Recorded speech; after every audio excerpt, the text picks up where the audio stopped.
Well, aloha kakahiaka, everyone. Good morning. Good morning from Hawaii.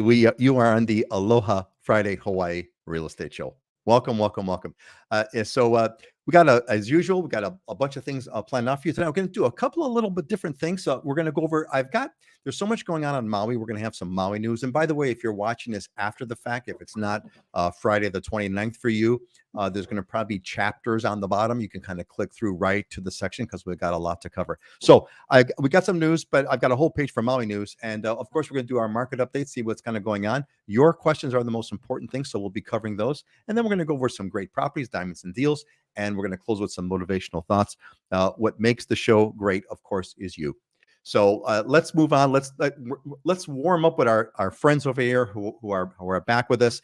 We've got Dylan Nonaka, who is on the Big Island, and we have Heidi Dollinger, who is from Maui, who is back with us. Heidi wasn't here was at our last show. Heidi, it's great to see you again. Heidi, let's start with you. How are things? How are you doing? What's going on with you, Heidi? I'm doing well. I mean, I'm doing well considering. I mean, it's very difficult to be close to just all the trauma of what's going on, and people on Maui are just, really putting one foot in front of the other to move forward. I mean, however people can. And one of the things I do love about living on Maui is the community, and there are a lot of positive things going on and people supporting each other. And, every day it gets a little brighter. But anyway, super happy to be here, Peter. Great to see everybody. Yeah, welcome back, Heidi, and Auntie Jones. Happy to see you too. Aloha, everyone. Heidi, good to see you. And Michael Lada is back is coming back to us from Colorado. Welcome, Michael. Good to see you again. Dylan, how are you doing, man? What's what now? There's a whole new graphics over there, man. We got a new background. We got a new. I don't know about it's a new Aloha shirt, but give us the update there. What are we doing? So this is a Snoopy Brent Spooner. I don't know if you see it's his cowabunga right here. Or what is this? You see that? Anyways, okay. Ren's got all kinds of different themes on. Yep. And so this is a gift I got from actually one of our loyal show watchers. So mahalo to KT guys for getting me this. Back in the new, it's like new office studio. So sometimes I'm at home when I do this, and sometimes I got two kind of studios. And then so this we had a real quick move a couple of weeks ago where we identified our lease had been up on our old office, and I had been kind of thinking about, it's kind of a long story of how it all came about, but the property manager called and said, hey, there's a space, just a couple buildings up. We're in the same complex, and you want to look at it? I came and looked at it. It was like perfect for where we wanted to go. And so this was like, I got the keys on like a Thursday. We cleaned it on Friday. We moved it on Saturday. It was like that fast. And we've been here for 2 weeks now. So it's great. There's a lot more activity. It's a lot more space, about double the amount of space that we had before. And it's got this cool like wood background thing in my office. So it fits in perfect, and just had to move my pictures up from the other office and I'm good to go. Congratulations, man. Well, just moved right in. The best part. Yeah, the discipline equals freedom, and then the Boston leader, the graphic, and then I kind of spread my other stuff out because the other walls were bare, but it was the evolution. There was a lot of reflection on the evolution of how we started, and a lot of we've been doing a show for a while now, and actually there's been several different backgrounds and evolutions in the show. So if you look back to the beginnings, I remember we started this thing when we were kind of subleasing just a singular office inside of somebody else's office, and that's kind of where this thing started way back in 2020. And so it's cool to kind of just reflect back and see how far we've come, and now we're at the next level. It's kind of our own thing. We got a big space. We can hold large meetings here. I had 25 agents in here last week for a training, and so it's super cool gathering spot and good vibes. Wow, man, that's so. So this is kind of cool. You started basically when the show started. I think we're coming into our third year now. When you started the show, yeah, because it was COVID, right? We started that. What a great anniversary! We started the show when COVID started. That's the whole thing, right? We always got to remind people, right? It was like we were just bored. We were bored during COVID, so we would get on Zooms and talk about stuff. And then one day we were like, hey, we should just record this and put this online, and people would watch it. that was the genius behind it all, how it all started. So And okay, so a little bit of history. Let's give credit where credit is due. I believe that was your idea. You're the one who said, we should just why don't we just do a show and kind of talk about this online. And that was well, so you that came upgraded from to that came from you, the buddy. high That tech came from you. Zoom and And all then of of course the the geek and me said, "Oh, great, we'll just do this and that."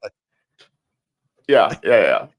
It's been building. The It's an evolution, right? StreamYard and all the cool Everything's an graphics and evolution. the three-way, the this and the that, all the fun stuff. Yeah. Everything's an evolution. And speaking of evolution, we have a couple of a bunch of our friends are coming and are commenting here with us. Bob Carl is back. Hey, Bob, welcome back, Bob. Good to see you from the Hawaii Kai Peninsula. Auntie Joan, this is cool. She is celebrating her 2nd anniversary since she moved to Paradise. God bless. What a great occasion, Auntie Joan. And I'm gonna probably see you tomorrow. We're gonna be together. They're having a pool party. One of the Islander Ohana members is having a pool party at her house, and so we're gonna have a kind of hopefully a big get together, which is gonna be a lot of fun tomorrow. I'm looking forward to that. Alex, hey Alex, with the Waimanalo Beach background. All right, aloha. Finally remembered to join in today. Thank God. I love watching you guys. Happy Friday. Hey, Alex, that you make my day, man. You made my day with a great comment just like that. Terrific. Good to see you. And Heidi, aloha, everyone. Good to see Heidi. Right? That's what I mean. It's Heidi's a breath of a smile and a breath of fresh air, and it's wonderful to kind of have her with us. And everybody's kind of chiming in, like it's kind of it's what I really come to really become enamored with on this show is how everybody kind of tunes in. You have a bunch of you that are coming on, saying hello, familiar names, familiar faces, and it creates kind of a family get together feeling, which is really wonderful. So thank you all for participating in that and making all that happen. Barbara is back. Welcome, Barbara. Aloha from Idaho, North Idaho, beautiful Coeur d'Alene, almost as nice at Hawaii, but not quite. Yeah, not quite. Not quite. God bless you, Barbara. God bless you. God bless, but not quite. All right. Let's oh wait. No, we talked to Heidi. I'm just going through my checklist here. We did talk to Heidi. She is doing good. We talked to Dylan. Okay, now we can move on. Let's do a quick news. Lots going on, and Heidi, I'm glad that you're the Maui thing has been, the Maui thing has just dominated, I think, everyone's mind, and it's really dominating everything, as it should. And so I think I've dedicated kind of a news section just to Maui stuff. So we'll see how it goes. Want to get your feedback on it too, Heidi. All right, gang, let's get on with the news here. So, well, first of all, the quick Hawaii news. Kona Coffee rules in court as well. So apparently there is the intellectual property of Kona Coffee is becoming stronger and stronger. There was a court ruling that said, yeah, indeed, you can't call Kona Coffee unless it's got Kona Coffee. Duh. Okay, makes sense to me. But that's going to be a little bit a bit of a stronger brand. There was another news report I thought that was interesting here. Most Kanaka Maoli not in Hawaii. Kanaka Maoli is the Hawaiian word for Native Hawaiian. So Native Hawaiian. I was going to use Native Hawaiian, but it didn't fit all the way across, so I had to use Kanaka Maoli. But anyway, Kanaka Maoli, interesting report. So for the first time, a majority of Native Hawaiians do not live in Hawaii. Now, is that a good thing or a sad thing? Depends on your perspective. I can see either side. However, the fact is that for the first time, I believe it's like 55% now of Native Hawaiians live outside of Hawaii, live elsewhere in the United States. And so I thought there was an interesting statistic, something that would be, I believe, worth reporting on. All right, let's get to the Maui news. There's a lot of stuff going on Maui. First thing I want to kind of throw out there was, is West Maui opening? Well, yes and no. There's a lot of sort of interesting, conflicting. Well, there's conflicting points of view, the best way I could say. So on one hand, you've got tourism executives, they're gearing up to reopen some parts of West Maui. I believe it's Kapalua on October 8th. That's one side of it, and there's a lot of people who are like, yeah, please come, because the industry is being devastated. There is layoffs, there's store closings, etc. On the other hand, there's a bunch of folks that are, there's a populist type of a thing. I don't know if popular is probably not the right word because that means a majority. I'm not sure if it's a majority now, but at various hearings, Maui County Council hearings, there's a lot of people who are saying, no, let's not do this. We want to kind of go back to kind of more of a natural way. Let's not have visitors. Let's not open it back up. So there's an interesting conflict over there, which was anticipated, but I just kind of thought it was interesting. Other thing too, not surprising, heavy economic impacts that are going on. There is some serious blows to Maui's economy that are being hit. Economists are, well, there's a lot of different things. There are some things that are saying that, with the existing zoning and the existing, restrictions on land use, it's possible that some folks may not be able to afford living there, which is going to be a real conflict over there. So that's going to be quite interesting. The economists are saying that it is basically this whole thing is delivered unsurprisingly blow to Maui's economy. So this whole thing is really it's really quite up in the air. Quite up in the air is kind of what's going to go on. There's also price freezes. Price freezes have been extended. It says here for essential goods and services. So essential goods and services have price freezes. Now, here's something to think about, folks. On one hand, it sounds, yes, we should freeze the prices of existing goods and services. We don't want to have price gouging going on, right? Sounds good. However, laws of economics are whenever you freeze prices on something, you get less of it. So it actually will reduce supply. That's been always the case. Whenever there's been a price freeze, those of you that are old enough to remember back in the 70s when there was price freezes on gasoline, they were accompanied by gigantically long lines because no one was selling gas because it couldn't be sold at that price and be profitable. So you have to be careful about that. Okay, so another one, Sirens. Remember the siren controversy? The whole thing about, we talked about this, in fact, on the show, that they were hesitant on letting sirens go on Maui, letting the sirens run because the sirens traditionally have always meant they have been tsunami sirens, and there was a legitimate concern at the moment. If we launch a tsunami siren, will people go for the hills, which is where the wildfires were? That's interesting. Looks like they are now kind of clarifying what the sirens might mean. They're going to change the meaning of the sirens. That's going to be a big shift.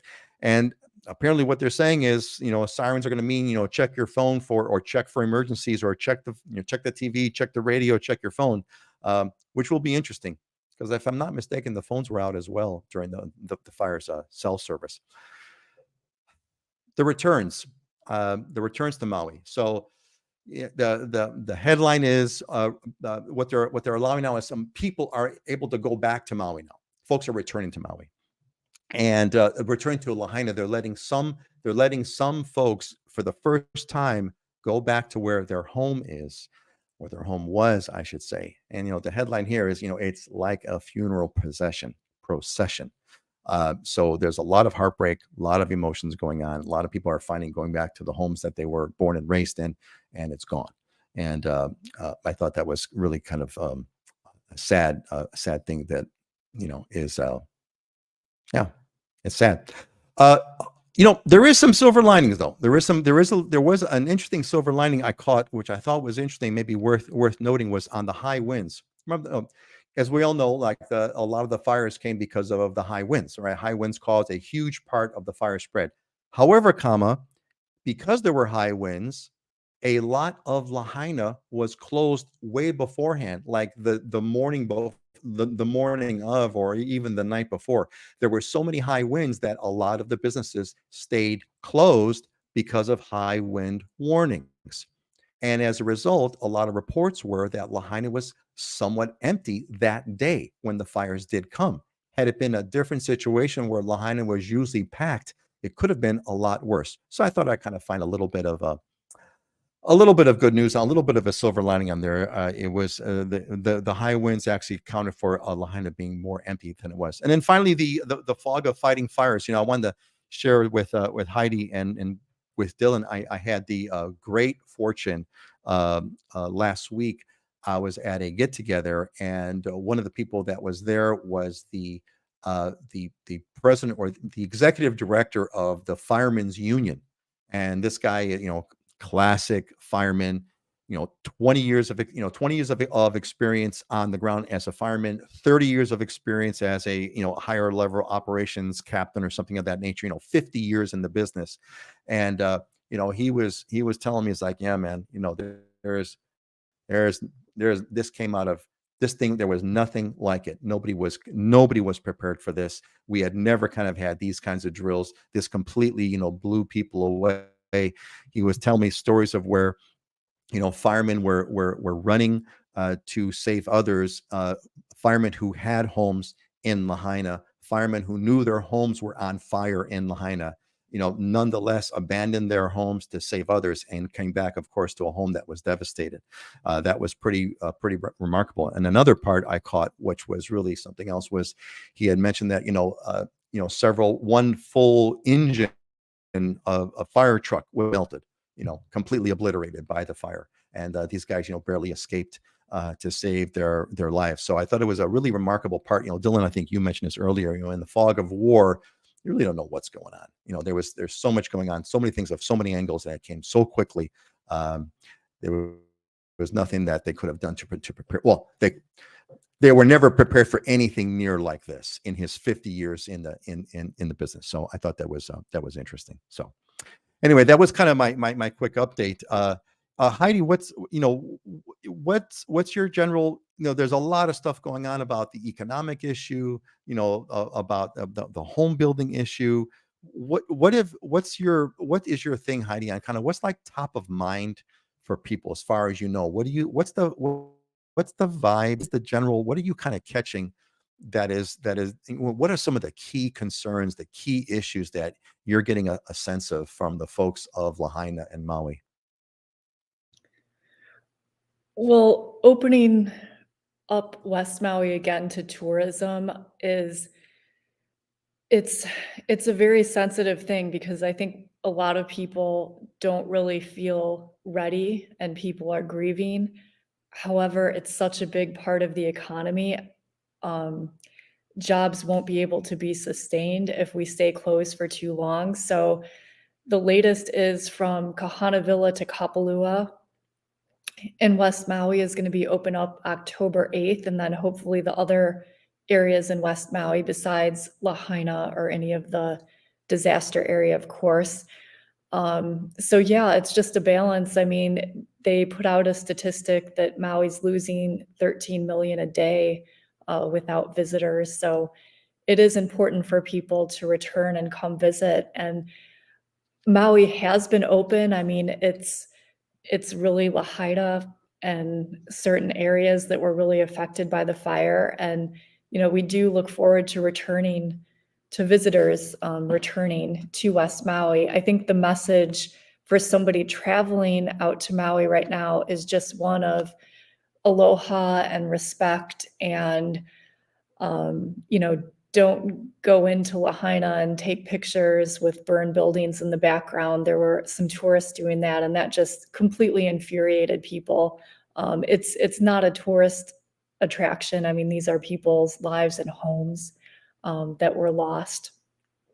Now, as far as the sirens, I'm personally a little confused about that because if I hear a siren, I mean, I would be alerted that there was some danger, but I wouldn't really know where the danger was or where to go.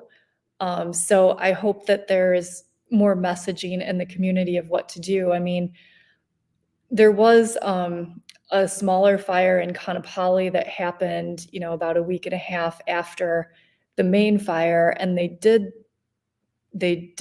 use the sirens, and some people actually drove over to the fire to check it out. So I feel it's a bit confusing of what to do when you don't really know what's going on. And in the case of the Lahaina fire and the disaster on August 8th, I mean, you couldn't check the TV, you couldn't check your phone, cell service wasn't working, internet wasn't working. So I'm not sure how that will work out, but certainly from living through this experience, I just feel it's important to just be alert as a person in general of what's going on and look around you.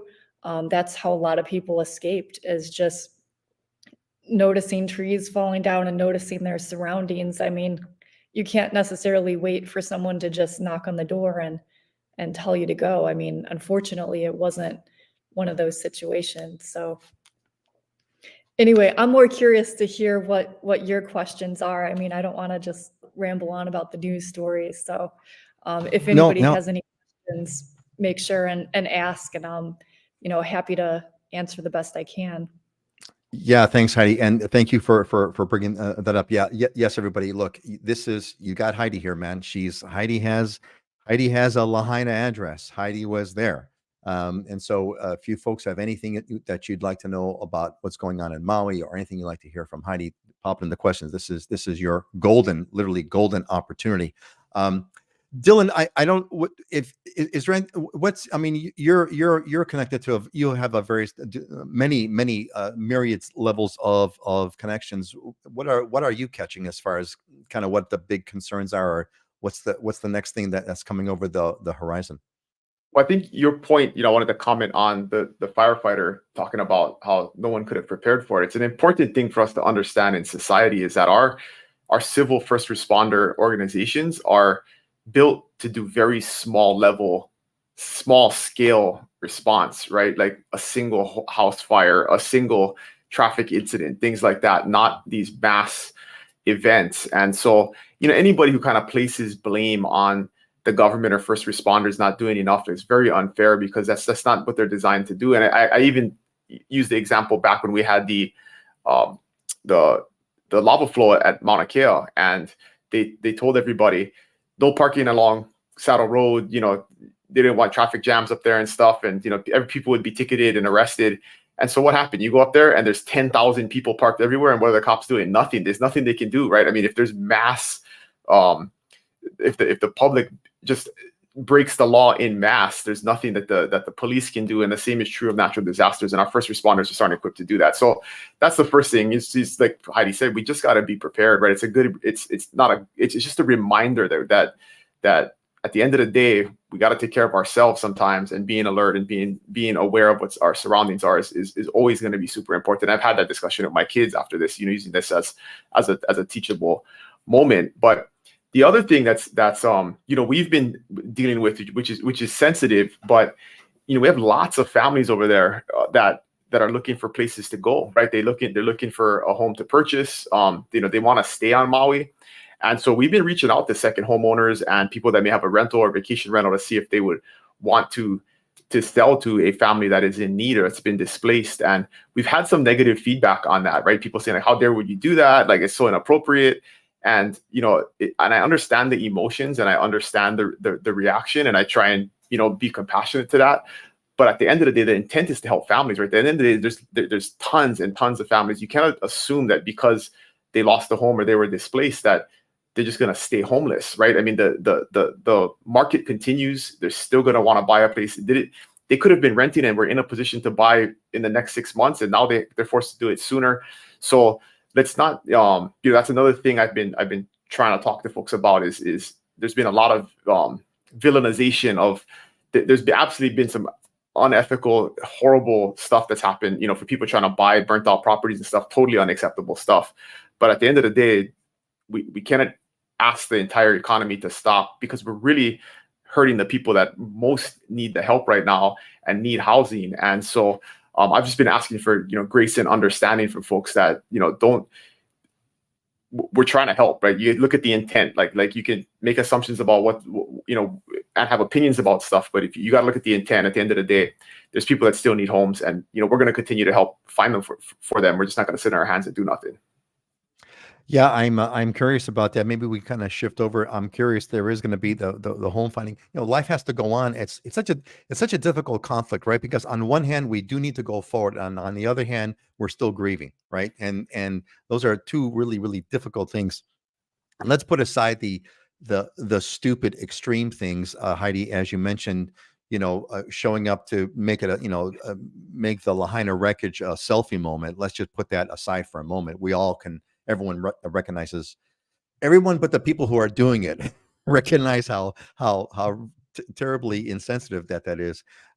We even put that aside. On one hand, life has to go on. On the other hand, we're grieving and we're not ready. And so that's a difficult thing. Maybe we could talk about the market update real quick. But I want to say hi to Judy, who has joined us. Welcome back, Judy. Good to see you. And Joan said found this show in May of 2021. Well, Joan, Auntie Joan, we're glad you found it and glad that you're here. Maybe we can kind of shift if you folks have any kind of market updates. I know, Heidi, is there anything? I know that you've not been you've been wholly enjoying some time off. Is there anything that you want to share about Maui's market? I'm really curious about when. I know what you're hearing about that, Heidi. About on the market side, is like, do you have any sense of what Maui? Well, do you have any sense of anything that you want to report on as far as today's Maui's market? But I'm really wondering, when is that hammer going to fall? When those 2,000 plus homes that are off the market, when that effect is going to be felt in Maui's real estate market. Any sense, Heidi? Anything you want to report on as far as that goes? Yeah, well, the current real estate market on Maui, I mean, is continuing along at a pretty similar level to how it was going earlier in the year, amazingly. I mean, I looked at the number of sales in the last 30 days for condos and homes on Maui, and they're fairly consistent with what's been happening all year. I mean, prices are pretty stable. The reason people tend to sell properties is because of change in their lives. This disaster in Lahaina, I mean, certainly has brought about a lot of change. So we might see some inventory coming to the market that we may not have seen just because people are moving around. But we were already in a low inventory market, and we're just kind of continuing along those lines right now. There are people that lost their homes that are looking to buy homes or condos if they have the means right now. A really big concern in our community is for people that lost homes, they're saying it's going to be about 2.5 years before they could even think about rebuilding. And there's all kinds of relief available for a shorter term, but I mean, what kind of relief do you get for 2.5 years? And then once you start building, it could take another year. So it's just a really long road. Nothing in the burned area or disaster area is something that's that we're listing and selling right now. So it's the surrounding areas that I'm talking about when I'm talking about the market. I'm thinking that that's on one hand it's interesting, and I could see it how you're saying that things are somewhat unchanged market wise. The numbers are still pretty much what they are, and things are kind of moving the way they've been moving. And my guess would be that was because perhaps Lahaina itself was a relatively static market. In other words, if you're living in Lahaina, you're not moving. There's not a lot of moves in and out of Lahaina, not too many. So it's as opposed to condos and homes elsewhere, perhaps. But I think what is interesting is, okay, now you're right. Nothing's going to happen within. I would be shocked if anything significant happened within 2 years. That would be shocking. I think it's more like a 5-year term, and frankly, more like a 10-year term before it kind of really comes back to normal, like where you didn't even know that anything happened, kind of thing. So it's a very long term. Where are these people? Folks are now staying at the hotels. My understanding, a lot of the folks are staying at hotels.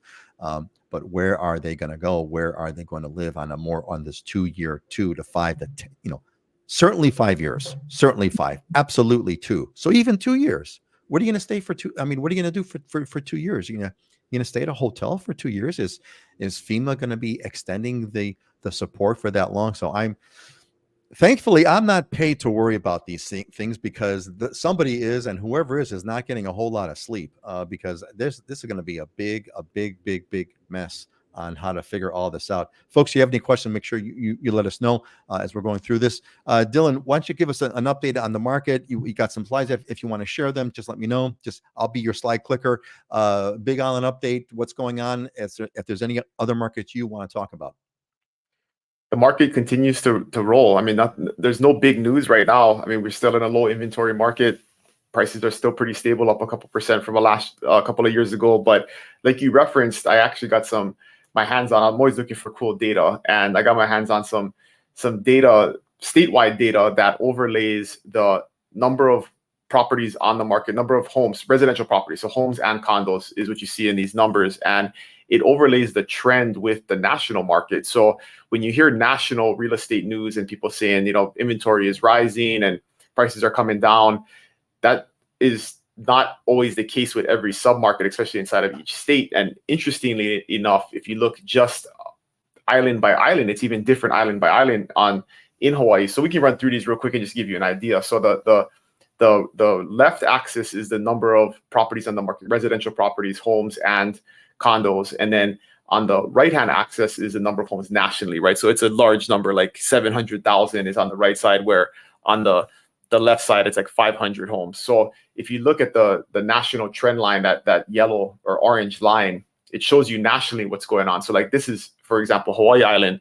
And in a time where it was kind of a converse relationship where when inventory was the highest about 6 months ago, inventory was the lowest nationally, and now national inventory is going up, but then our inventory is going down. And so we're not following kind of the national trend of what's going on. And if you look at the difference, I mean, between March of this year and today, nationally, there's about 100,000 more homes on the market than there was, where if you look at the Big Island, we're talking 526 back then and 447 today. So there's actually almost 100 less homes on the market here, and 100,000 more nationally. So that's interesting. And then we have it. So this is for Maui. So same kind of thing. Maui was somewhat similar. There's obviously in August a big drop off. If you look at that last bar all the way on the right, there was a drop because a ton of properties came off the market. There was a lot of properties in Lahaina. That was one of the most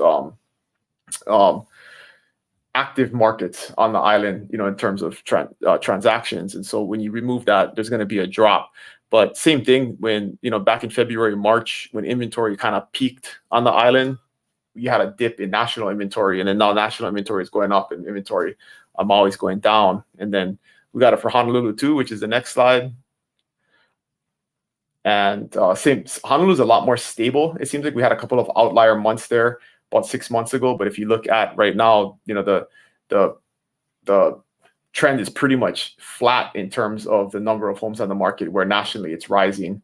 And then Kauai is on here too, which is not a ton of activity on Kauai if you look at how many properties sell every month. But Kauai, interestingly enough, the trend line is somewhat similar, right? I mean, when inventory went up is when inventory was highest nationally, and then it came back down, and then now nationally inventory is going up, and the inventory on Kauai is also following it up. So just an interesting kind of deeper analysis of what's going on island by island inventory wise, and really Kauai is the only sub market kind of following the national trend right now.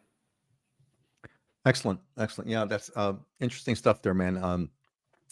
It's going to be it is really going to be interesting to kind of see how this market is going to, where it's going to go, and kind of what's going to end up happening and where it's going to lead us. It is, I think we're still, regards, my gut is telling me on the Maui side, we're still in this sort of state of shock, right? We're in the state of shock where things aren't really moving yet. We haven't, we don't really kind of know what we're doing. We're just grateful to be alive. We're just grateful to have survived it, whatever. And, we haven't had the chance to kind of start to really kind of sort of piece our lives together and figure, okay, where do we go from here? Heidi, I'm really interested to kind of see where that's going to go. What is going to go on with those folks who have been displaced? How are they going to carry on for the next 2 years of their lives, the next 2 to 5 years of their lives, most likely 5 years? Heidi, I think you mentioned this, you mentioned this for sure, Heidi, about even with when there was that article about the zoning changes, when they rebuild Lahaina, they're not going to keep those old narrow streets that Lahaina used to have. There's going to be wide streets. There's going to be presumably underground utilities. There's all these setbacks from the ocean. All the property lines that used to be are not going to be the same property lines that we have for today. How is that all going to work? Who's going to have all those big questions, man? That is some big things. Heidi, I don't know if there's anything you want to kind of share about that, but on how is that? how is that going to work out, right? How is that going to fly together when with the new zoning laws, right? The currently existing zoning laws, which are new to the homes that were there forever. Do you have any sense of that, Heidi? Um, I don't know. I mean, hopefully that they're able to form a process that can listen to all the stakeholders and make some kind of plan for moving forward. Like, are they putting the utilities underground? There's entire communities that were on cesspool. Are those going to be upgraded now? I mean, still a lot of questions there as far as that. And then affordable housing was already an issue in this area, and a lot of the areas that burned were our affordable housing on the west side, some of these older structures, well, and mostly single family homes. Well, when you build a new construction home on a lot, it's automatically going to be worth more than an old 70-year-old single wall construction wood building. So the affordability is a big issue. And I mean, one thing they could do is change the zoning to allow more density. I mean, there's different changes that could be discussed. I don't have a sense of what's actually going to happen, but if they're really dedicated to putting more affordable housing in this area, I mean, they might need to look at multifamily, or, I mean, there's this concept of a group home, like a kauhale, where adults are living together. I mean, perhaps there's different things that could be done to create more affordable housing, which our area needs. Yeah, man, there's a myriad of issues that have to be resolved. Anyway, let's kind of move on here. Crystal, hey, well, Crystal James, I believe the first time I'm seeing you give your aloha to us, and I'm glad that you're here. Thanks for joining us. It's great to have you here. Let's kind of shift it around just a little bit, kind of do some different things. I got a question here that was submitted. Let's pop it on the screen. This is a Big Island question, actually. A Kona, interesting. This was not planned, but the Kona story, the Kona Coffee story, and the Kona Coffee tour story is kind of interesting. So this is from Cynthia. Cynthia at Vancouver says, "Hey, Kona Coffee tours. What are the best ones to go on, and do any of them have tours in February? If so, what should you expect since it is not harvest season?"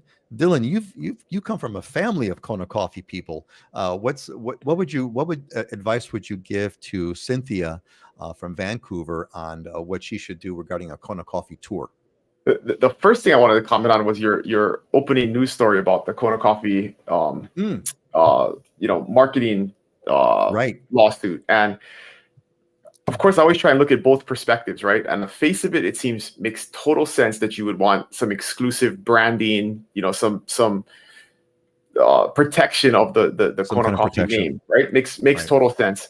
There's a big segment of farmers in Kona that actually don't support that. And the reason is we don't know what the actual market for Kona Coffee is if it had to be sold exclusively as Kona Coffee, right? So if you've ever bought pure Kona Coffee, it costs like $50 a pound, right? And if you consolidated all of the Kona Coffee that's produced and only could sell it for $50 a pound, the market could crash, right? The market for $50 a pound coffee is not super strong, right? I mean, it's a very high-end market. And so right now, because they're blending it and using the name and, there's all kinds of opinions about that, but the economics behind it can get complicated when, right now, say 90% of Kona Coffee is going into 10% blends, right? And getting sold at a lower cost. And people are buying it at $50 a pound, but they're cutting it in order to make it marketable and sell it. If you took all that coffee back and you say, we're going to sell it all at $50 a pound, there could only be 10% of it that, demand-wise in the market, which could crash the Kona Coffee market and be very bad for the coffee economy as a whole. So when you look a little bit deeper at it, it's sometimes you cut off your nose to spite your face, right? And we like to do that a lot of times in life as humans. So it'll be interesting to see how that plays out. But there are people that are very concerned that if you can't sell to blenders, it could be bad for the economy, the coffee farmers. So. Hey man, if there's one thing that I've kind of learned as an amateur armchair economist, it's more like a hobby of mine. Unlike my daughter, who has a PhD in economics, I know that there's always trade-offs. There's always trade-offs. It's never, you never kind of can get exactly what there's always going to be a trade-off, and there's always consequences. More times than not, they're unforeseen consequences, right? So I can definitely see that. Yeah, so it remains to be seen. Maybe they have to come up with, like we have like olive oil labelings, right? There's extra virgin olive oil. There's extra virgin first press olive oil. There's extra virgin first press cold press olive oil, and then there's just like olive oil, right? And whatever, right? And so maybe that they need to kind of think that through some more and use that name. Kona Coffee is really a strong brand, and maybe it be blended Kona Coffee, or something Kona Coffee, right? If it's blended Kona Coffee, that means it's blended. But if it's pure, whatever, who knows? I'm not paid to worry about this, so that's not my problem. I'm gonna let the industry kind of worry. So anyway, what about Cynthia with her? Yes. Yeah. So what about Cynthia and her Kona Coffee tour? What would you tell Cynthia? Looks like she's coming out in February. What should someone do if they want to do a Kona Coffee tour in February? What's your advice? Definitely support the tours that are out there. They happen all year round. You don't necessarily have to have, harvest season is very short, right? So to actually catch that and a lot of times that's a hard time to visit because there's actually a lot of work going on, right? What sustains a lot of these farms is the agritourism nowadays, where you do come and you do the tours in the off season when they're not actually harvesting. And so there's several. Kona Joe's is one of the most famous ones. There's Heavenly Hawaiian Coffee. There's a bunch of them. You can go on Yelp and see all what they offer. But what you're gonna get to see outside of the processing or the picking of it is like the rest of the processing. Most of these places will show you the hoshidana where they dry the coffee and the roasting process and the bagging process. And they'll have a gift shop that'll sell you stuff. And that's again how they're value adding and making additional income for the farm. Because for the most part, coffee farming is not super profitable, especially with the cost of fertilizer nowadays and pesticides and labor. And that's a major issue for most farmers in general. And COVID really hurt that when you couldn't get folks traveling from South America to come and pick coffee. Lots of coffee just dried up on the trees because we couldn't get enough labor over here. So it's a complex market like most things are, but definitely supporting the farms that are doing tours is the right thing to do, because that's how they sustain the farm overall. It's not by selling coffee, right? It's selling lunch and pastries and stuff at the gift shop in the off season. So what I hear you saying here is that basically harvest season is not really that relevant, and if anything, you almost don't want to go there during harvest season because it'll be less busy if you're there off harvest season. Don't worry about it. Pick up the tours, enjoy the tour, enjoy the food, enjoy the manufacturing. There'll be plenty of bags of coffee for you to buy on your way out, and it doesn't really matter if it's harvest time or not. Now, this must be something dear to your heart in some way, Heidi, right? I see you smiling here because as the regulars of the show know, Heidi is a coffee connoisseur, and she's got her various blends of coffee in the morning. I forgot to ask you what kind of coffee that you're having now, Heidi. But Heidi, have you ever gone on a Kona Coffee tour? I haven't. I've never gone. I just, I've drive through the place. Have you ever done that? No, but I would love to. So that's kind of what I was thinking about. I've been to a coffee farm on Maui before, and that was pretty cool. But I'm just interested in agriculture in general and how things grow. So if there's a farm tour, sign me up. I'll go on it. And this is a much more fun topic than talking about the devastation in Lahaina. So I appreciate the question. Yes. We want to. Yes, let's move off of that and kind of keep on the more positive stuff. Yeah, certainly. Well, Heidi, if you come from a farming family, a farming background, if I'm not mistaken. So that's interesting to me that you would, typically, if you come from that background, that's the last thing you want to go back to, right? Like, I was like born and raised in the restaurant business, and the last thing I'd ever want to do is a restaurant tour or God forbid operate a restaurant. Last thing I'd ever want to do in my life. So I'm kind of surprised, Heidi, that you would farm tour something that you're still up for. That's pretty cool. Interesting. You never know, right? Everyone's got their own thing. And hey, Steve, you're late, but you're here. Hey, better late than never, Steve. Welcome back. Aloha from Utah. Welcome from Utah, Steve.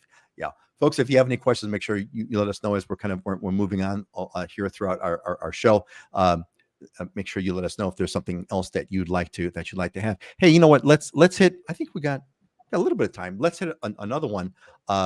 This one is from, and this is really going to be something that both you can talk a lot about. Would be, some general buying advice. So Sarah, who is a alumni actually of the Islander Ohana, says, hey, if you have a client that's looking at a listing that states cash only, asset is occupied, occupants should not be disturbed, is there any advice you would like to give about buying such a property? So what happens when you get that? When you see that on Zillow or Craigslist, or God forbid, God forbid Craigslist or Facebook Marketplace, what's your advice? How do you want to start us off with that one? What would you tell Sarah? Well, it's a huge red flag. And I don't think it's for most people, because basically what that means is you'd buy a property, there's somebody living there, and then it's up to you to evict them. So it's, something most people don't really have the stomach for, because, I mean, you don't know how difficult those people are or what the situation is. You can't see inside the property. So it's a huge red flag for sure. I dealt with one situation with a property like this where my buyers actually knew somebody who knew somebody who knew the people that live there, and they went and talked to them and ascertained that it was an okay situation for them. But I would say in most cases, I mean, I would proceed with extreme caution. In other words, stay away from it. Dylan, that's what I'm hearing you say. Dylan, what do you want to add to that? Yeah, the thing that draws people to these types of properties is the price, and the risk is built into the price, right? The reason it's priced the way it is because you're going to take on a large risk of everything Heidi said.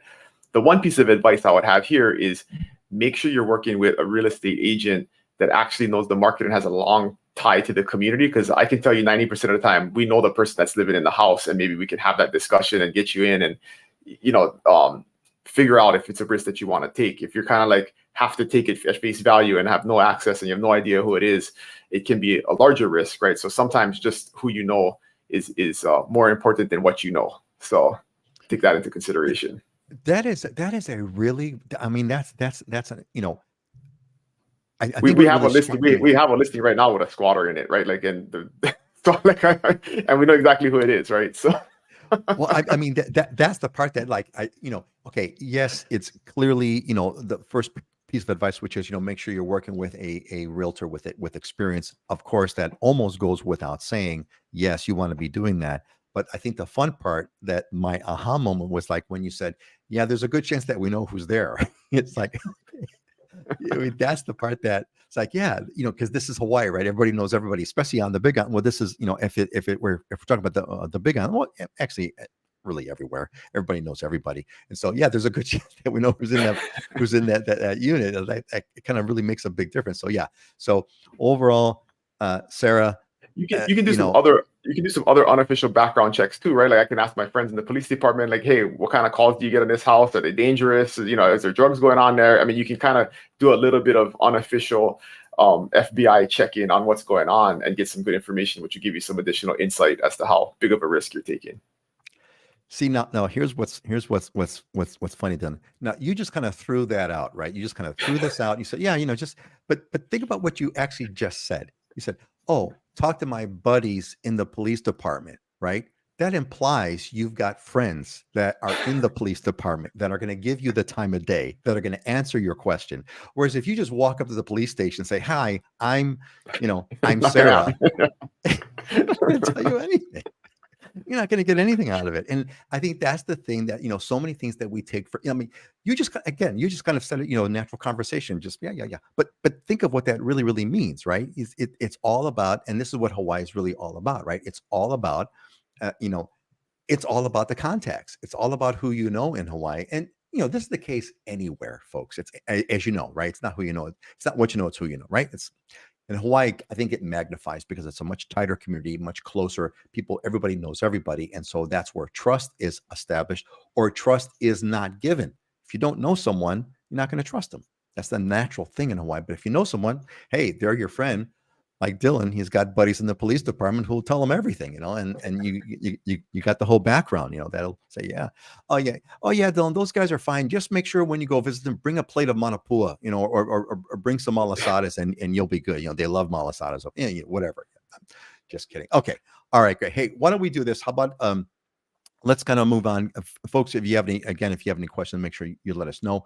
Why don't we let's move on to our normal place over here. I don't know if we got our diamonds and deals. We're going to talk about some highlights on properties that we like, that we want to show off over here. And let me see what we've got here. Heidi, is this? Oh, great. Heidi, you want to share your property? Thanks for bringing something. It's beautiful. Yeah, sure. This is a new listing in Kahana Ridge, it's part of Lahaina, but it's north of where the fires are. It's a really nice community.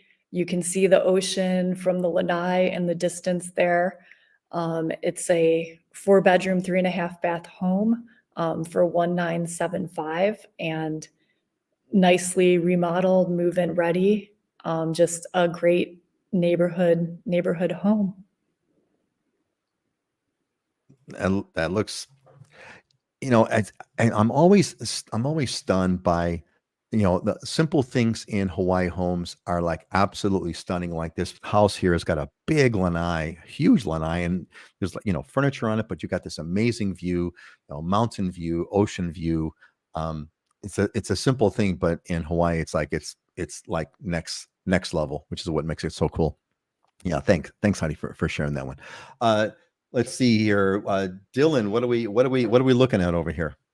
Yes, I just wanted to bring, we saw all these fancy, beautiful properties a lot of times, and I just wanted to bring a deal on this one. This is just an old I believe it was built in 1960, and it's pretty much original, but this is up in Kealakekua, local neighborhood, great elevation, but you got almost a 3/4 of an acre, and it's just an old home, but $650. So if you're looking at doing some renovations and you're handy and you want to have a little bit of space and be in more of a residential type of area, just an awesome option. These don't come up very often. This was an old family home. I believe it was owned by one owner until now. And so I just wanted to bring it up as an opportunity that, this is kind of what you're looking at nowadays for something that's going to need some TLC and some love going forward. That 600 kind of price range is where we're at. But you spend $100,000 and you renovate it, and it's probably worth 800 at that point, right? So I mean, you can get in for pretty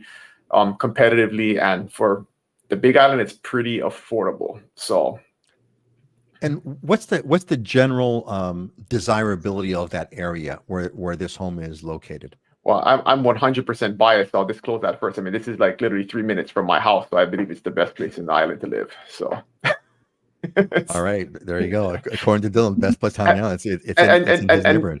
And mainly just because, I mean, if you want smaller town feel, you want that country living, elevation is perfect. This is at like 1,200 feet, so you're never gonna need air conditioning. It never gets too hot. It never gets too cold.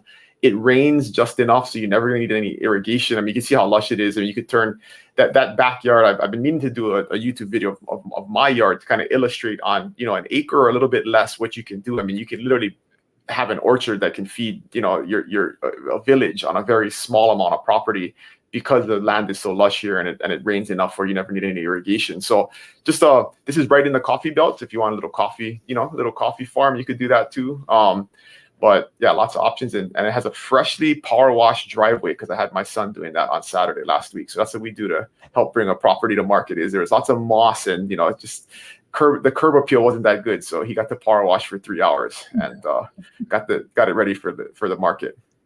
Power wash driveway, courtesy of Dylan's son. And it looks like there's some kind of vegetation. I mean, there looks like some trees, or I'm not sure what's back there. It hasn't been cared for. Yeah, it needs the whole thing, yard and everything needs a lot of care, but you have a ton of space. That's the thing is, you could do you could even put a horse back there or something, have a little pasture. You could fence it off and put a couple of dogs. I mean, there's plenty of space to do a lot of stuff. People don't really realize how much, an acre of land is a lot of space. So this is 3/4. So it's not a full acre, but plenty of space. Yeah. Look, it's a livable house on day one. It's renovatable. There's a lot of it's a classic sort of a needs TLC kind of a property, which you kind of can't go wrong. Can't go wrong with it. I think we've got a little bit of time. I want to kind of hit. There was another question that I thought might be interesting to kind of hit, and I think it's going to be a really interesting kind of question going forward, which is going to be about new construction. How hard is it to purchase? What's the new construction like in Hawaii? Like Alice here was saying that there was like a lottery system. Well, let's hit this. Heidi, again, we have to kind of isolate ourselves from the Lahaina situation. Let's just box that one off for a moment. What's been the situation with new construction on Maui? Is it kind of next to impossible? Is there something going on? What's the deal with new construction in Hawaii, in Maui, Heidi?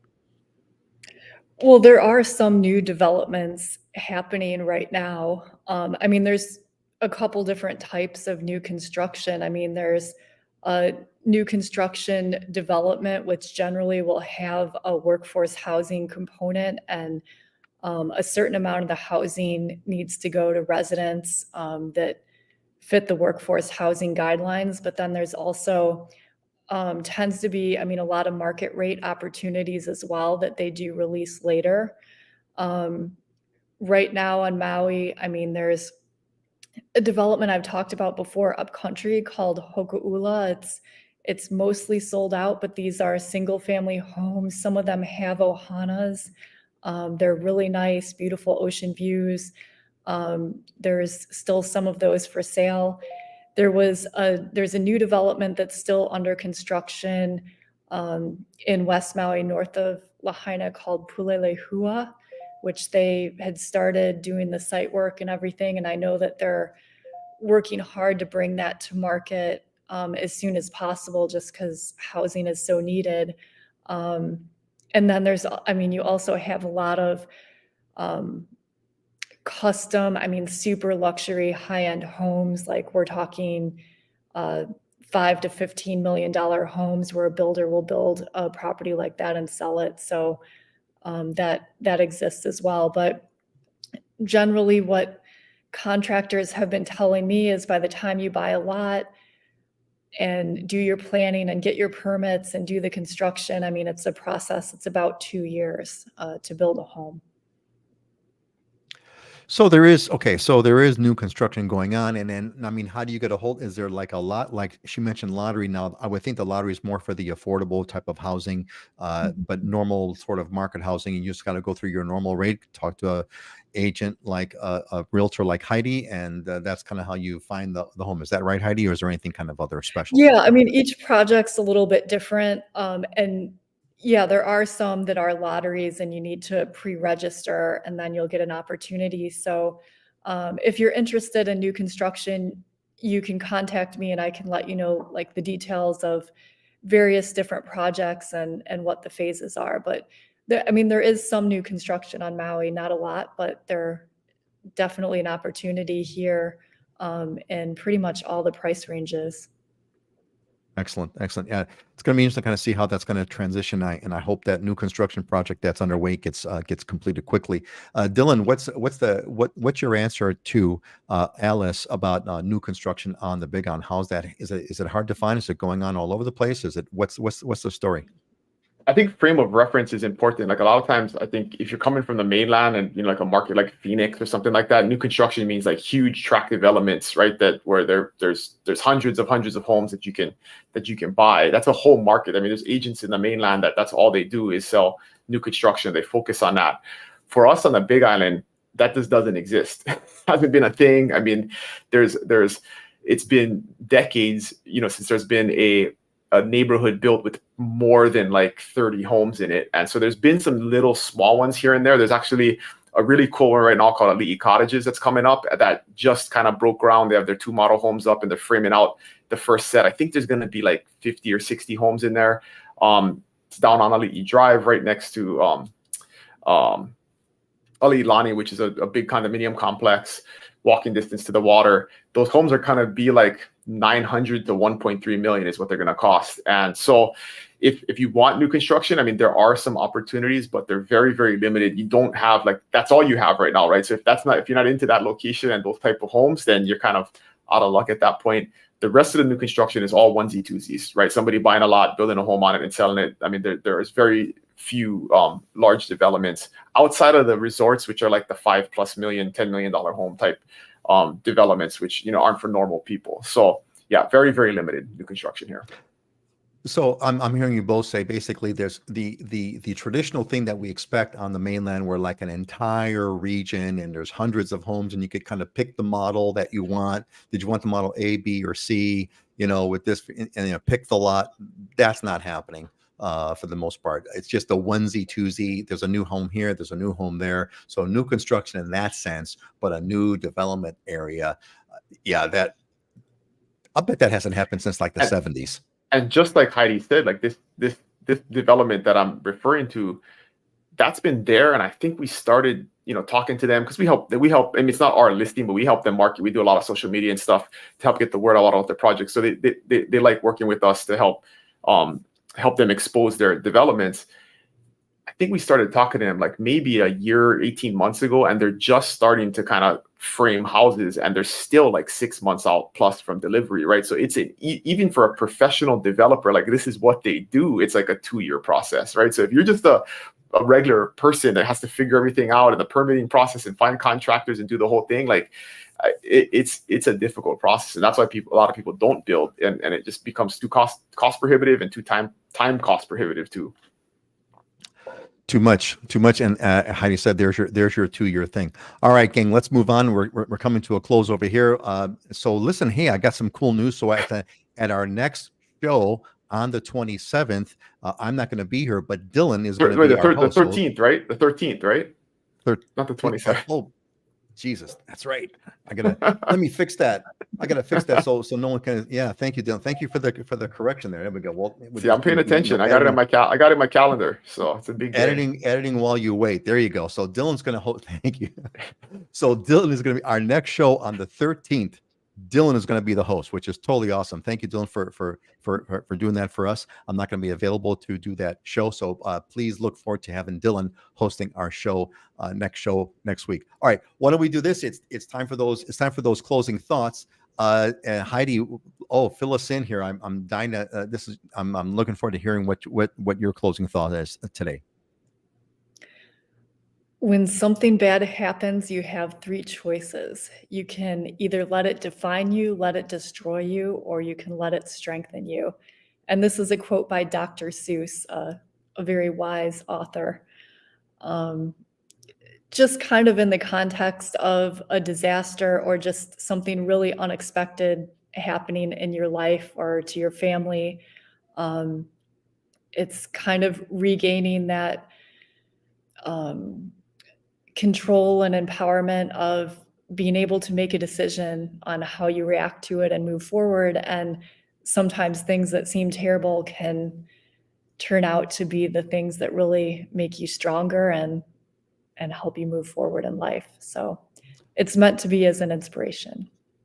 Heidi, this is almost like this should almost be posted as a road sign, to all, because I think this really kind of says it, and that's really, really true. It is, you have no control over things that happen. You don't have control over what happens. What you do have control over is how you will react to what happens, how you will contextualize what happens, what you will interpret of what is happening, and that's what you have complete control over. And so this is very well stated, and something that we should all take to heart. And I would love to see a big Dr. Seuss poster, maybe have a Dr. Seuss character doing that. That'd be kind of a great thing for everybody. Auntie Joan says, each day is a succulent new beginning. Be still and let the beauty come. Joan, you've got it down, man. Auntie Joan's got all these great one-liners that she brings to the show, which I really appreciate. Hey, if any of you have any inspirational thoughts, pop them in the comments. I'd love to share some. Thank you, Heidi. That is a great one for us to consider. Dylan, I want to know what this means. Go for it. Yeah, I didn't want to write it all out because it's kind of long, so I have to tell you the story. But it's a concept of the elephant and the snake. And so I heard this on a mastermind call this morning. Early this morning, I got up at 4 a.m. for this call with the East Coast group, and I just thought this was a great reminder of our mindset and our limiting beliefs, right? So when you have a baby elephant, the trainer ties a rope around its neck and then pounds a stake in the ground to keep the elephant from running away, right? And because that elephant, when it's a baby, cannot pull the stake out and run away, as it grows and it gets more powerful, now you have a full-grown elephant, thousands of pounds, and the trainer can still tie a rope around its neck and pound a stake in the ground, and the elephant thinks that it can't get away because it couldn't when it was a baby, right? It's been trained to be restricted by that rope and that stake, when that rope and that stake in no way can hold the elephant back now that it's this large, powerful animal. And so just think about in your life, are there things that was a limiting factor maybe 10, 20, 30 years ago that you're still allowing to mentally hold you back because they don't really exist, right? If you examine it and you actually employ the power and capability that you have today. Man, that's a deep one. That's actually a really deep one, because if you take that, and I totally agree with the idea behind it, but if you think that one through just for a moment, then the mind blower is this. Here's the mind blown moment, everybody. Okay, here's the mind blown moment. Everything in your life is a stake. If you heard Dylan's story about the elephant and the stake, everything is a stake. Not just one thing, not just two things. Everything is a stake. We're all guided by our presuppositions that we've had all our entire lives. Everything is a stake, not just any one given limiting thought. So pull that stake out and realize that you're not limited by that stake, or the reason why the stake is working is because you're allowing yourself to be limited by it. Everything is a stake. That's my takeaway, Dylan. 100%. When you're, yeah. Cool. All right. Hey, let's kind of close up with, of course, my favorite here. Of course, I'm going to give you a Proverbs here. He who has bountiful eyes will be blessed, for he shares his bread with the poor. And I think my big takeaway here is, of course, there's a good lesson here to share with the poor. That's always a good thing to do. But I think what I took away from this was, he who has a bountiful eye will be blessed. I mean, if bountiful eye means what? If you're sharing, right? If you give means to give, especially to the poor, but to give means that you believe in abundance. It's the stake, right? You pull that stake out, that stake that says that it is a stake that believes in scarcity, that there's not enough, when the truth is we have bounty, we have plenty, we have more than we could ever ask for. And to give indicates you is a physical way of you reaffirming that fact. So he who has bountiful eyes will be blessed, for he shares his bread with the poor. All right, folks, that's it for today. I just want to thank you all again. Thank you, Heidi. I'm so glad that you're able to make it today and share with us what's going on. And that's going to be a continual. We have to come up with a continual theme to get an update and not get too depressed at the same time, right? We kind of walk that line, right, Heidi? Because we got to talk about it. It's reality. We have to watch what's going on. It's going to be interesting. And maybe if there's any way that we could be part of the solution, Heidi, I'd like to kind of figure that out. I don't know what that would be. I don't know what that look like, but I want to make that happen. All right. So let's give our alohas. Let's go clockwise, Dylan, and then Heidi, and then I'll say goodbye. Say goodbye, everybody. Hello, everybody. Have an awesome weekend. Heidi, you're muted. One more time. Aloha, everybody. Happy Friday. Have a great weekend. Have a great weekend, folks. Have a wonderful week. See you in 2 weeks when Dylan will be the host of the next show. Aloha.